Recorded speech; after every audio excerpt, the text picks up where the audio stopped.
de cette citation parce que selon Carlos Lopez, cette évolution pourrait accentuer l'incertitude économique et géopolitique pour les pays africains, donc dont le Mali forcément, qui sont déjà confrontés à un coût de capital très élevé. Qu'est-ce que vous en dites, Mohamed?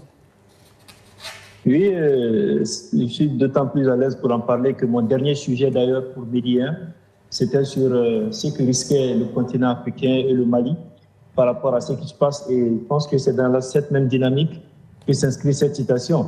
Et en ce qui concerne le Mali, pour avoir travaillé dessus, on a eu à parler de l'aspect économique.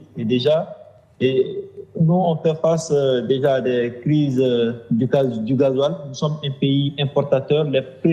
Les plus grands poches, en tout cas pour l'économie malienne aujourd'hui, d'importation, c'est l'hydrocarbure, c'est le carburant. Et déjà, sur le marché, si on ne peut pas vraiment faire un parallèle entre ce qui se passe au Moyen-Orient et sur le terrain ici en termes de crise du gasoil, on peut étendre un peu parce que le Mali importe plus son hydrocarbure à partir de la Côte d'Ivoire et du Sénégal. Et donc, ces deux pays, forcément, contractent ou travaillent avec des firmes qui, à partir du Moyen-Orient aussi, s'approvisionnent. Donc, quand ils sont touchés, ça nous touche aussi. Donc, sur l'aspect économique, il va sans dire que ce qu'il est en train de dire va aussi nous toucher et si déjà ça ne touche pas. Et sur l'aspect politique aussi, on a abordé ce plan-là et aujourd'hui, on voit que avec tous les mécanismes qui sont mis en place, l'ONU qui est là et tout ce qui va avec, et tout ce qui est en train de se passer sur le terrain aujourd'hui ne réconforte pas forcément et ne fait craindre nos pays, notamment le continent, le Mali.